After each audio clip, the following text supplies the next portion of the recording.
Hello, welcome everyone. Today we are going to deal with prism. देखिए prism it is a transparent material, the surface on which light is incident and the surface from where light emerge should be plane but not parallel. And the angle between these two surfaces is known as angle of prism. देखिए यहाँ पर आप first case जो देख रहे हैं ये एक प्रिज्म है.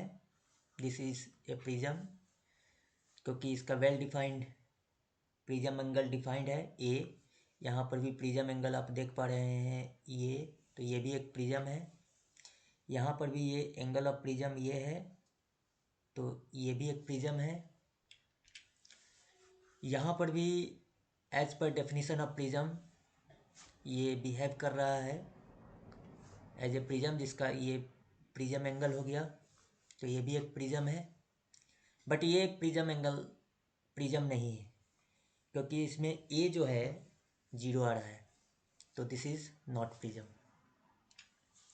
यहाँ पर भी आप देख पा रहे हैं ये भी एक प्रिज्म है, ये भी एक राइट एंगल्ड प्रिज्म है.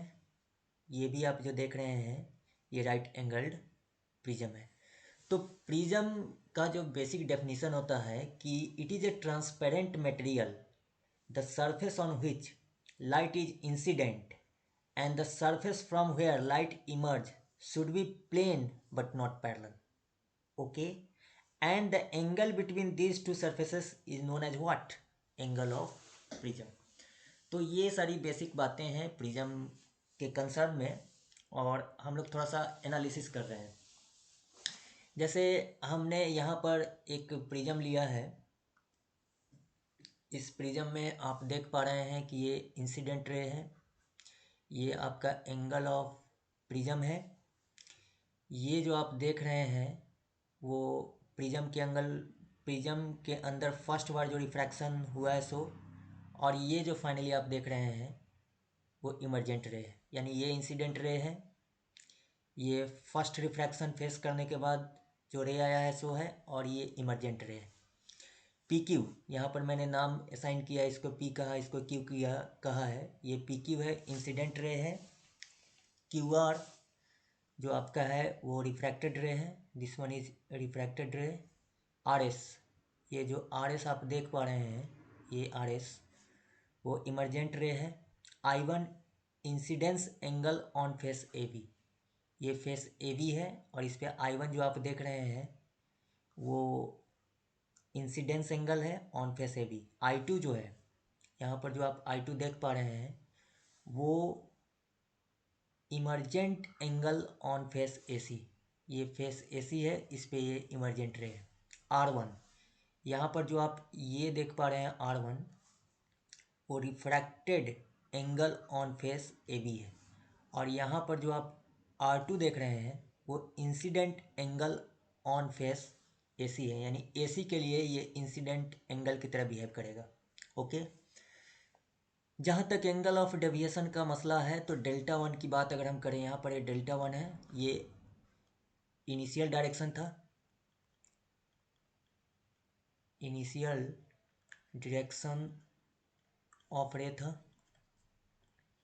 और फर्स्ट बार इसने इतना टर्न किया, यहाँ पर डेल्टा वन हुआ. सेकेंड बार कुछ टर्न किया डेल्टा टू, और डेल्टा वन जो होगा अपोजिट एंगल ये आई वन है, और इसमें से आर वन सब्ट्रैक्ट हो जाएगा, तो ऐसी स्थिति में I one minus R one होगा. वैसे ही angle of deviation on face A C I two minus R two होगा.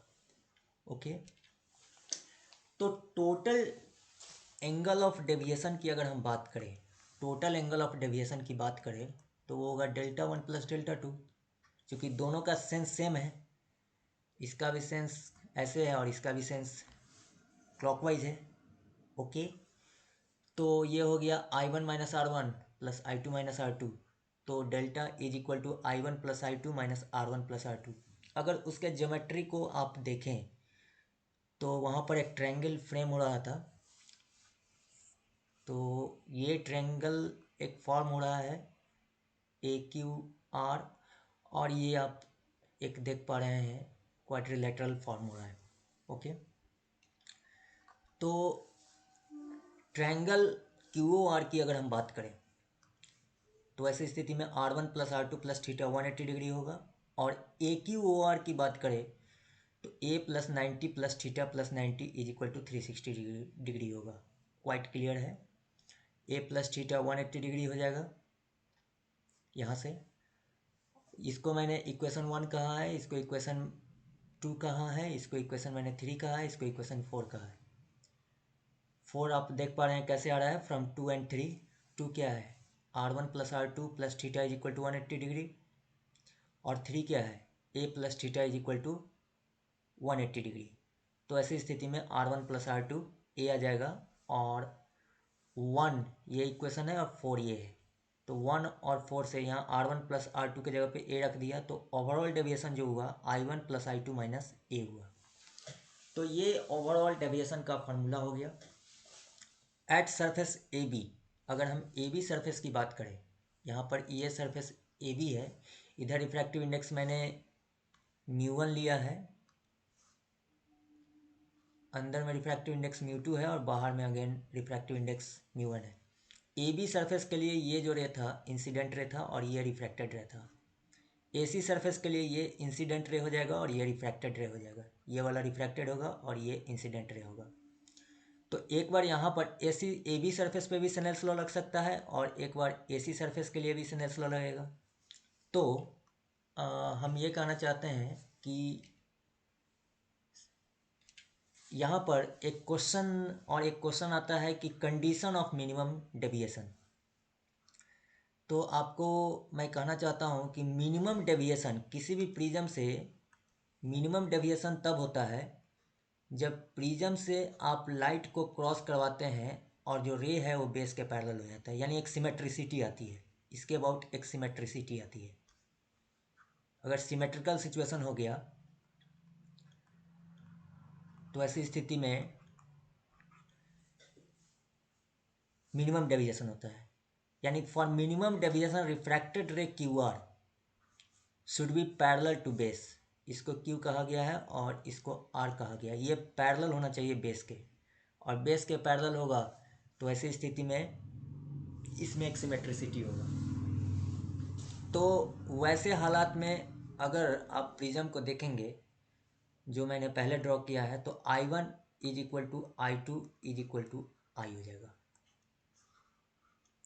ओके, जहाँ symbols have their usual meaning. अगर हम इस तरफ एयर लेते हैं, यानी μ1 को मैंने एयर ले लिया और μ2 को मैंने म्यू ले लिया, और फिर बाहर में एयर है, इधर भी एयर है, तो इसका रिफ्रैक्टिव इंडेक्स μ1 हो गया, और दिस इज इक्वल टू 1। तो 1 into sine I1 is equal to mu into sine R1। इसको इस केस के लिए मैं इक्वेशन 1 लेता हूँ, और mu into sine R2 is equal to 1 into sine I2। अब मिनिमम डेविएशन की बात कर रहे हैं, I1 is equal to I2। तो आपको यहाँ पर अगर मैं इसको इक्वेशन कहता हूँ, और एक और चीज़ है कि mu into sine R2 is equal to, चूँकि I1 is equal to I2 होगा मिनिमम डेविएशन के लिए, तो यहाँ पर हम लिख सकते हैं sine I1। This is equation number 2, this is I1। Okay, तो फ्रॉम 1 एंड 2,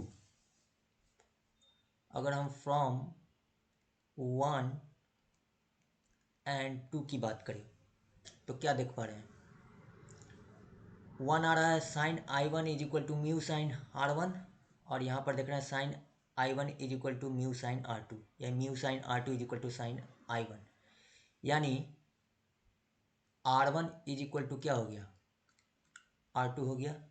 ओके, और ट्रायंगल के प्रॉपर्टी से आप जानते हैं, एक चीज़ मैं आपको बता देता हूँ कि यहाँ पर R1 plus R2 this will be equal to A होगा। और मैंने कहा है कि R1 R2 बराबर है मिनिमम डेविएशन के लिए, यानी इसका मतलब ये हुआ कि R1 is equal to R2 और इज इक्वल टू, अगर हम इसको R कहें तो ऐसी स्थिति में ये जो इक्वेशन आ जाएगा वो आ जाएगा 2R is equal to A, which implies R is equal to what, A upon 2। Okay, अब मिनिमम डेविएशन की बात हम कर रहे हैं, तो मिनिमम डेविएशन, अगर हम मिनिमम डेविएशन को डेल्टा मीन लिखे, मिनिमम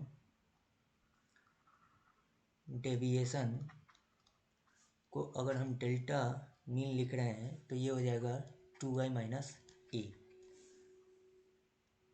तो आई जो आ जाएगा ए प्लस डेल मीन अपन 2, और जहाँ आर जो है वो कितना है, ए अपन 2। अब prism is placed in air, prism is placed in air. Okay, तो ऑफ कोर्स म्यू वन आपका 1 है, तो 1 into sine I is equal to mu into sine R. Simple proceedings है।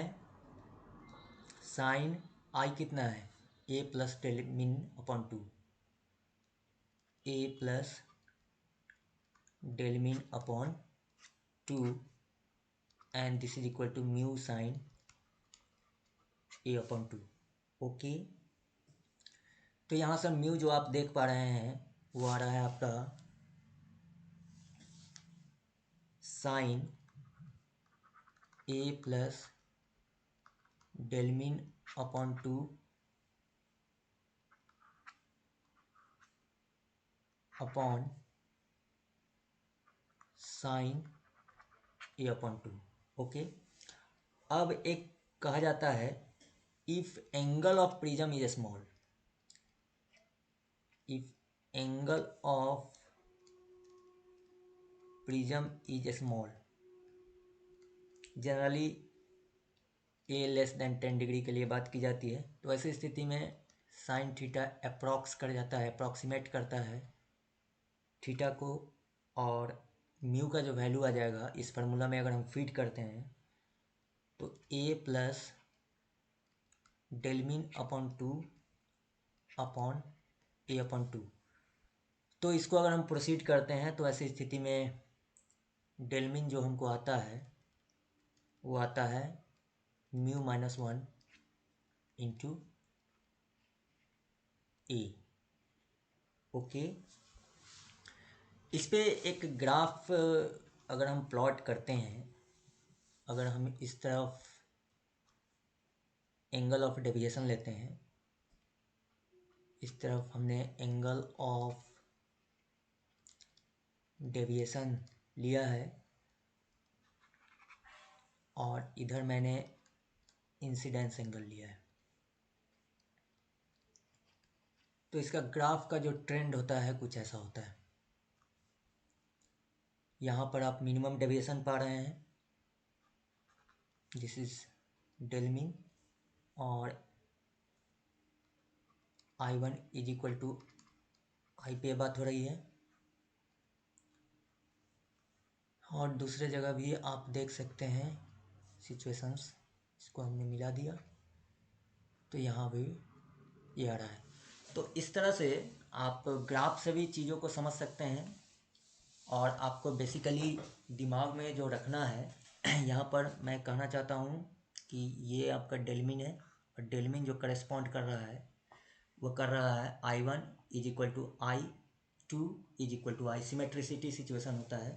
तो ऐसी स्थिति में डेलमिन का जो फॉर्मूला आता है वो आता है 2i माइनस ए। ओके, तो इस तरह से डिफरेंट सिचुएशन में आप चीज़ों को टैकल कर सकते हैं, प्रिज्म से रिलेटेड ये इंपॉर्टेंट बातें हैं। Thank you so much to all of you for showing your great patience.